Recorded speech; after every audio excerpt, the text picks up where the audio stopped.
Enfin, aujourd'hui, je voudrais dire qu'il n'y a pas une entreprise en fait qui peut se développer sans prendre en compte ces enjeux. Alors aujourd'hui, on utilise beaucoup le terme de responsabilité sociale et environnementale. C'est un bon début. C'est quasiment obligatoire, hein. Si vous voulez travailler avec des grands comptes, si vous voulez attirer les jeunes, etc., tout de suite, les questions vont venir de dire qu'est-ce que vous faites au plan environnemental, social, au plan de la gouvernance, etc.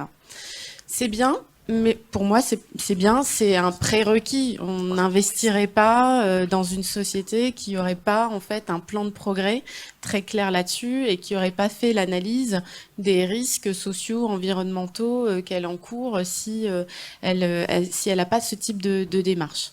C'est bien, mais c'est défensif. Et moi, je préfère la notion qui se développe un peu d'impact positif.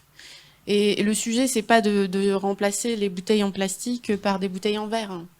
Le sujet, c'est comment, dans l'exercice de mon business, de mon core business, en fait, j'ai un impact positif sur la société. Parce que si on se projette à long terme, à 15-20 ans, il y a ceux qui vont encore être là, puis il y a ceux qui vont mourir. Et je peux vous dire que tous ceux qui contribuent pas à une réponse à une demande sociétale seront plus là. Les marchés en croissance aujourd'hui, si on cherche de la croissance à deux chiffres, les marchés en croissance correspondent à ce que veut le client, c'est-à-dire ce que veut le citoyen, c'est-à-dire en fait un monde plus propre, mieux manger, mieux vieillir, être en meilleure santé et faire en sorte que notre planète s'appauvrisse pas.